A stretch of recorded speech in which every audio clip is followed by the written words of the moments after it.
I am Jeffrey Tanner at your service, captain of the Sloop Century Hawk. She's not advanced enough to be a Millennium Falcon, so allow me to introduce you to the crew. Starting up here at the top, we've got our topman, Mr. Charlie Mops. He's famous for being the inventor of beer. Up here in front, we've got my bosun, Mr. Gherkin Crew. He's sort of a zombie pirate cat thing, we're not quite sure. But he does a good job, so no one questions it. He is ensconced in the lap of Mistress Boadicea, Princess of the Mermaids. She's not, strictly speaking, a member of the crew. She's what you call a visiting indignity. She and Gherkin have a bit of a romance going, so when we put into port, they get a canoodle in the bow.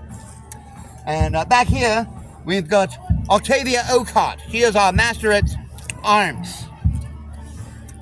And then next to her, in the green and purple, that is Daisy, our ship's blacksmith, which she's very good at her job. She's got a built-in forge.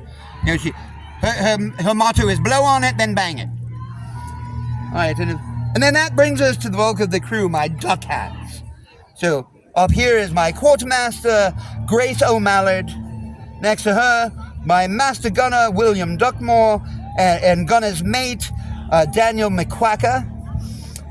Next to them is our purser, Calico Jack Quackham. And here in the red hat, that is, right now he's just a navigator, but he's in training to be a navigesser. That is Donald Drake. Now, the difference between a navigator and a navigesser, some people will tell you a navigesser just gets you lost. No. A navigator, any navigator can get you to where you want to go, but only a navigesser can get you to where you did not know you needed to be. See, he successfully navigates you to an unintended destination. And the difference is it's much more profitable than wherever you were going in the first place. Now, next to Donald Drake, we have our ship's cook, our ship's cuisinier. That is Monsieur Guillaume Kennard, or Guy as we call him. Guillaume is, of course, French for William. Kennard is French for duck.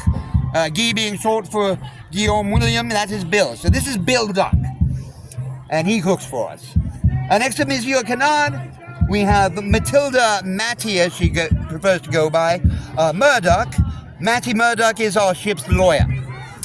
She got a bit of a double pun going on there because Matty Murdoch, like Daredevil, and then of course, she's a mermaid and she's a duck, so Murdoch. All right, and then of course next to her, that is Leonard Bones Hatfield, our ship's doctor. Doctor, yes. And then back here, this is my midshipman. The young gentleman is learning the art of being a naval officer. That is Tedwin McCluck.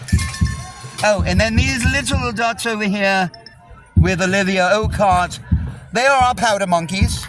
Do you know what a powder monkey is? No. So a powder monkey, see, on ship we keep the powder for the guns down in the hold in a place called the magazine.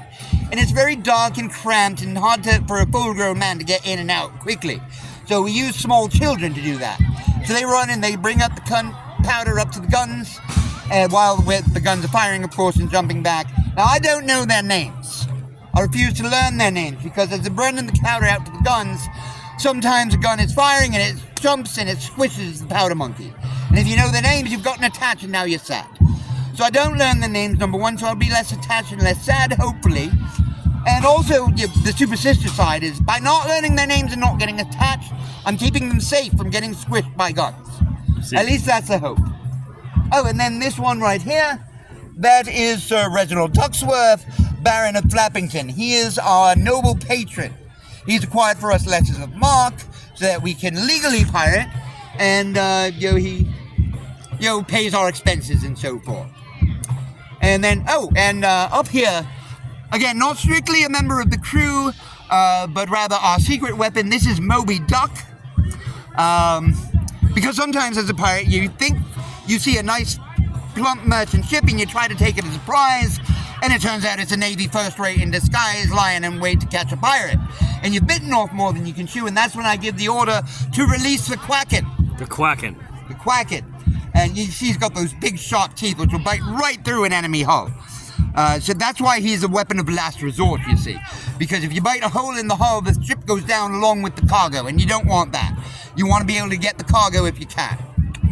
And of course, when we put into port, all the crew likes to run off on shore leave. They go to the taverns and the brothels and the apothecaries after the brothels. And while they're doing that, sometimes you have an emergency back at the ship and you have to summon the crew back. So we have our emergency crew summoner backer. Now, as you can imagine, the crew sometimes has difficulty telling that from a seagull. So do the local seagulls. So the crew comes back and the ship, the deck is all covered in seabirds. But that's all right because Monsieur Canard, our ship's cuisinier, will simply make beach chicken for dinner that night. So there you have it, the crew of the Century Hawk. Excellent. Well, Mr. Tanner. Thank you.